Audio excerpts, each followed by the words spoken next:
1970-এর দশকের দিকে জাপানের আমামি ওশিমা আইল্যান্ডের বসবাসকারী জনগণ এক ভয়ানক শত্রুর আক্রমণের সম্মুখীন হয়, যার নাম হাবু সাপ। পুরো ওশিমা দ্বীপ জুড়ে এই সাপ ছোবলের তাণ্ডব চালিয়ে বেড়াতে শুরু করে, কারণ এরা পুরো দ্বীপে ছড়িয়ে পড়েছে। প্রতি মাসে প্রায় 100 জনেরও বেশি এই সাপের কামড়ের শিকার হয়। হাবু সাপ অন্যান্য বিষধর সাপেদের থেকেও অনেক বেশি বিষাক্ত। এর কামড়ে ব্যক্তির উচ্চ রক্তচাপ আর বমি হতে থাকে, আর সঠিক সময় চিকিৎসা না করলে ওই ব্যক্তির মৃত্যু নিশ্চিত। বেশিরভাগ এই সাপগুলোর চাষযোগ্য জমি আর পশুপালন এরিয়াতে বাস করত, আর এই কারণেই মাঝে মধ্যে চাষিদের পা এই সাপের গায়ে ভুল করে পড়ে যেত। কিন্তু সমস্যা হলো এই সময় এই সাপের বিষের জন্য কোনো প্রতিষেধক ছিল না, যদিও জাপানি বিজ্ঞানীরা এই সাপের বিষের জন্য অ্যান্টিভিনম বানানোর অনেক প্রচেষ্টা চালায়, আর ফাইনালি তারা একটি প্রতিষেধক আবিষ্কারও করে ফেলে। কিন্তু তারপরেও একটি বড় সমস্যা হলো এই মেডিসিনকে একটি স্টোর করে রাখার জন্য প্রয়োজন হাইটেক মেডিকেল সেন্টার, যেখানে রিফ্রিজারেটরের জন্য বিদ্যুতের প্রয়োজন রয়েছে। কিন্তু সাল 1980-র দিকে জাপানের গ্রাম্য এলাকাতে এই ধরনের বিশেষ কোনো সুবিধা ছিল না। সাপে কাটা ব্যক্তিকে মেডিকেল সেন্টারে নিয়ে যাওয়ার পূর্বেই রাস্তাতেই মারা যেত। পরিস্থিতি এতটাই ভয়ানক হয়ে যায় যে হাবু সাপের কামড়ের ভয়ে চাষিরা নিজের জমি ছেড়ে শহরের দিকে কাজের সন্ধানে বেরিয়ে পড়ে। ধীরে ধীরে এই দ্বীপ জনশূন্য হতে শুরু করে। জাপানের সরকার এক মহা সমস্যায় পড়ে যায়। তারা একটি এমার্জেন্সি মিটিং ডাকে, ঠিক করে এই সাপের অত্যাচার থেকে দ্বীপকে রক্ষা করতে কিছু একটা করতে হবে। এই সময় জাপানের এক বিজ্ঞানী একটি আজব পাগলামি আইডিয়া নিয়ে আসে। তিনি বলেন, এমন একটি প্রাণীকে এই দ্বীপে ছাড়া হোক যারা সাপেদেরকে খেয়ে শেষ করে ফেলবে, এমনকি তারা তাদের বিষের দ্বারা ক্ষতিগ্রস্ত হবে না। জাপানের সরকারের এই নেচারের সাহায্যে নেচারকে কন্ট্রোল করার ক্রেজি এই আইডিয়াটি খুবই পছন্দ হয়, আর জাপানি বিজ্ঞানীরা অনেকগুলো প্রাণীকে বাছাই করার পর ফাইনালি সিদ্ধান্ত নেয় বেস্ট সেনিক ফাইটিং হিরো বেজিকে এই দ্বীপে ছাড়া হবে। সাপ আর নেউল একে অপরের চিরশত্রু। এদের একবার লড়াই শুরু হলে মৃত্যু না হওয়া পর্যন্ত লড়াই চলতে থাকে, আর এই লড়াই সবসময় জয়ী প্রাণীটি হয় বেজি। তাছাড়া বেজিরা বিষাক্ত কোবরাদের শিকারের জন্য সুপরিচিত। এই হাবু সাপেরা কোবরাদেরই রিলেটিভ।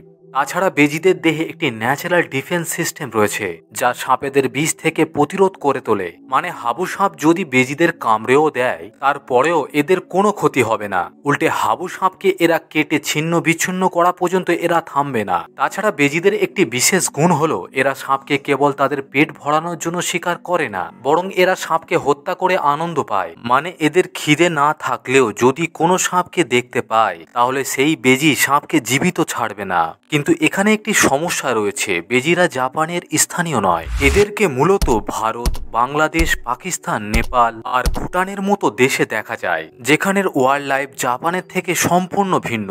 জাপানি বিজ্ঞানীরা এই সমস্ত দেশ থেকে 30টা বেজি নিয়ে এসে আমামি ওশিমা দ্বীপে ছেড়ে দেয়, আর তারা নিশ্চিত হয় যে তাদের সমস্যার সমাধান হবে। এক কথায় তারা এক ঢিলে 2 পাখিকে মারতে চেয়েছিল। এই বেজিগুলো সাপ আর ইঁদুর দুইজনের অত্যাচার থেকে এই দ্বীপটাকে বাঁচাবে। কিন্তু কয়েক বছর পর যখন তাদের সংখ্যা 30 থেকে 30 হাজারে পৌঁছে যায়, এদের বিহেভ দেখে জাপানি বিজ্ঞানীরা হতবাক হয়ে যায়। তারা লক্ষ্য করে এই বেজিগুলো সাপ শিকারের উপর কোনো রকম রুচি দেখায়নি, উল্টে সাপের সাথে তাদের সংখ্যা বেরিয়েই চলেছে। আসলে হাবু সাপ একটি নিশাচর প্রাণী।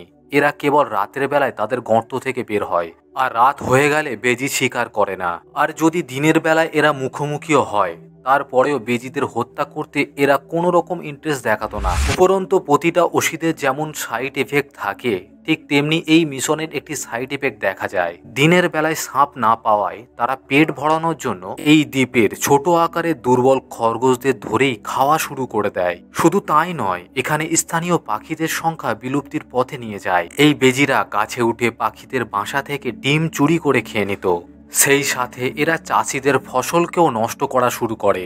মোট কথা, জাপানি বিজ্ঞানীরা যে পরিকল্পনা নিয়ে তাদের মিশন শুরু করেছিল, তাতে তো তারা সফল হয়নি, উল্টে সাপের অত্যাচারের সাথে আরও একটি নতুন সমস্যায় জড়িয়ে পড়ে। সাল 1980-র দিকে যেখানে জাপানে 30টা বেজি ছাড়া হয়েছিল, 25 বছর পর এদের সংখ্যা হয়ে দাঁড়ায় 50,000। আর এরা তাদের উদ্দেশ্য শত্রু ছেড়ে এই দ্বীপের মূল প্রাণীকেও নষ্ট করা শুরু করেছে। স্থানীয় মানুষেরা হঠাৎ করে নিজেদের চারিপাশে বিশাল পরিবর্তন লক্ষ্য করে। যেসব প্রাণীদের তারা দেখতে পেত, তাদের অনেকেই অদৃশ্য হয়ে যেতে শুরু করে।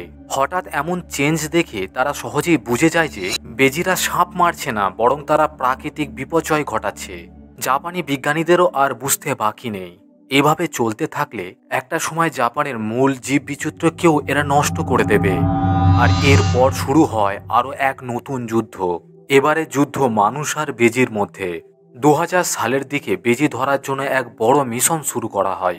মানুষ ফাঁদ বসালো আর কুকুরের সাহায্য নিল। লোকজনের মধ্যে আতঙ্ক ছড়িয়ে পড়ল। বেজির সংখ্যা ক্রমশ বেড়েই চলেছে, আর মানুষ বুঝতে পারল তাদের নতুন শত্রুর মোকাবেলা করা এখন প্রতিনিয়ত কঠিন হয়ে যাচ্ছে। জাপানের সরকার অবশেষে এই মহাবিপদের গুরুত্ব বুঝতে পারে, আর তাই তো তারা 2000 সালের শুরুর দিকে বেজি মুক্ত অপারেশন ঘোষণা করে। 本当にありがとうございます。おめでとうございます。 এদেরকে ধরার জন্য সরকার থেকে সরাসরি আদেশ ঘোষণা করা হয়। সরকার বেজি ধরার জন্য এক বিশেষ দলও গঠন করে। সমগ্র আমামি ওশিমা দ্বীপ জুড়ে এক বিশাল অভিযান শুরু হয়।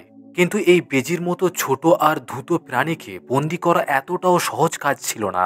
এই কারণে জাপানি সরকার সেই এলাকাগুলিতে ক্যামেরা সেট করে রেখেছিল যেখানে সব থেকে বেশি বেজির দল বাস করত। এই ক্যামেরার সাহায্যে বেজিদের যাতায়াতের প্যাসেজকে রেকর্ড করা হতো, আর ওই রাস্তাগুলিতে বেজিদের বন্দি করার জন্য বিশেষ ফন্দি সেট করে রাখত। যেখানে এদের সংখ্যা বেশি সেখানে এদের পছন্দের খাবারে বিষ মিশিয়ে রাখা হতো, যাতে ওই বিষাক্ত খাবার খেয়ে বেজিরা মারা যায়। সাথে সাথে বেজি ধরার জন্য কুকুরদেরকেও ট্রেনিং দেওয়া হতো, আর এই ট্রেনিংপ্রাপ্ত কুকুরগুলো বেজিদের বাসাকে খুঁজে বের করত। প্রতি রাতে এই দলটা দ্বীপে অভিযান চালাতে, আর অভিযান এইভাবেই চলতে থাকে বছরের পর বছর। অবশেষে 2018 সালে জাপানের সরকার ঘোষণা করে আমামি ওশিমা দ্বীপ এখন সম্পূর্ণ বেজি মুক্ত। এই মিশনে প্রায় 40,000 বেজিদের বন্দী করা হয়েছিল, আর বাকিদের বিষ দিয়ে মেরে ফেলা হয়। শুনতে দুঃখজনক লাগলেও তাদের কাছে আর কোনো উপায় ছিল না। এই বেজির দল প্রায় 15টা প্রজাতির প্রাণীকে নষ্ট করে দিয়েছে। ইতিমধ্যে এই দ্বীপে সাপের কামড়ের সংখ্যা ক্রমশ কমে আসে। তবে এর কারণ বেজিরা নয়, বরং এই দ্বীপের মানুষের প্রচেষ্টায়। হাবু সাপেদের জন্য এখানে জনগণ বিভিন্ন ধরনের ফন্দি সেট করা শুরু করে। 2005 সালের পর থেকে এখানে অ্যান্টিভিনম অ্যাভেলেবেল হয়ে যায়। বর্তমানে আমামি ওশিমা দ্বীপে আর বেজি দেখা যায় না, কিন্তু এখনো এই দ্বীপে হাবু সাপ আর ইঁদুর কমন প্রাণী। কিন্তু আসল ঘটনা কি তাহলে এখানেই শেষ? দুঃখের সাথে বলতে হয়, বেজির সাথে কয়েক দশক ধরে লড়াই করার পর মানুষের জয় হয়েছিল ঠিকই, কিন্তু সেই সকল বেজির দল দ্বীপটার যা ক্ষতি করেছে তা এখনো অপূরণীয়। কারণ এখনো এই দ্বীপ জীববৈচিত্র্যকে পুরোপুরিভাবে রিকভার করতে পারেনি। এই ঘটনা থেকে একটি শিক্ষা পাওয়া যায়, মানুষ যত বড়ই বুদ্ধিমান প্রাণী হোক না কেন, নেচারের বিরুদ্ধে গিয়ে কখনোই তারা নিজেদের স্বার্থকে পূরণ করতে পারবে না। আমাদের মনে রাখতে হবে, প্রাকৃতিক ভারসাম্যকে রক্ষা করা আমাদের দায়িত্ব, আর এটাকে নষ্ট করার অর্থ হলো ভবিষ্যতে নিজেদের বিপদ নিজেরাই ডেকে আনা।